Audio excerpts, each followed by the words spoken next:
Stéphane Manigold, bonjour. Bonjour Jean-Charles. Merci d'être le président du jury des E-Awards de la Restauration 2022. Merci de me faire cet honneur. Pouvez-vous nous résumer votre parcours quelque peu atypique? La volonté du groupe Éclore, c'est de faire justement éclore des jeunes talents.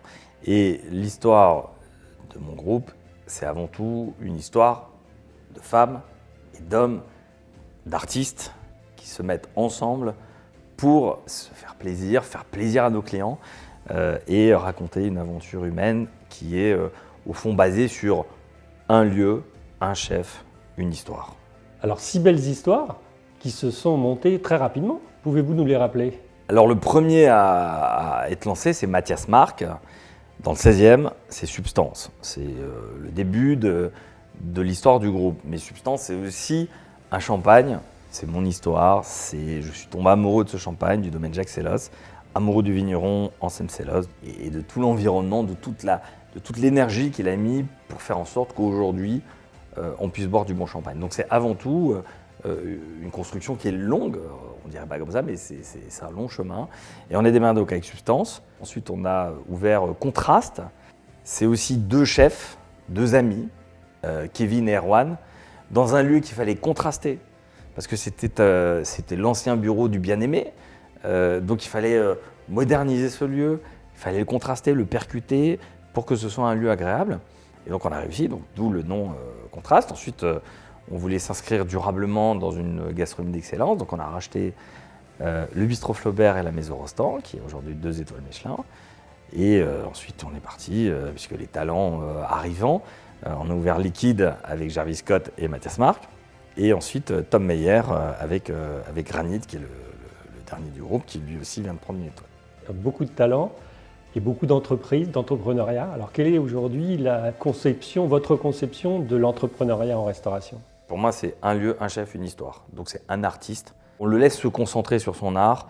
Toutes les énergies positives sont les bienvenues. Et à nous après de construire, de façonner, de tailler un talent pour un poste.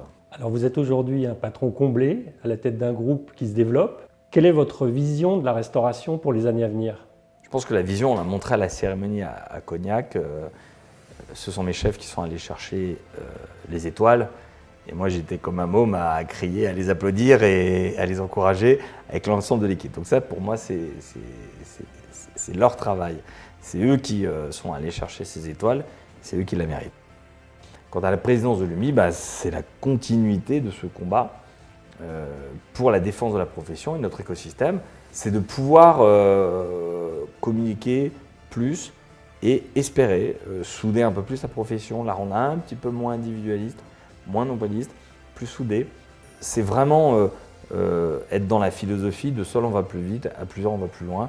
Je l'applique dans mes entreprises et je vais l'appliquer demain à l'UMI. Aller plus loin à travers l'exemplarité, c'est l'esprit des E-Awards de la restauration qui récompense des entrepreneurs individuels qui mènent des initiatives ayant valeur d'exemple.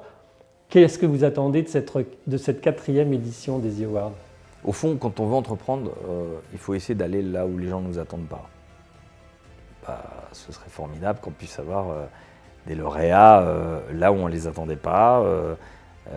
Voilà. Donc j'espère avoir des lauréats de qualité qui, même s'ils sont dans une démarche individuelle, parce que l'entrepreneuriat c'est aussi avant tout un homme, mais c'est aussi des hommes et des femmes, qui aient cet esprit de compétition certes, mais de collégialité, être en phase avec le temps dans lequel on vit, avec les préoccupations qui sont les nôtres, sur l'environnement, les démarches éco-responsables. Merci Stéphane Manigold et rendez-vous en juin pour le jury et en septembre pour la remise des prix des E-Awards de la Restauration 2022. Merci beaucoup Jean-Charles et hâte de voir tous ces candidats.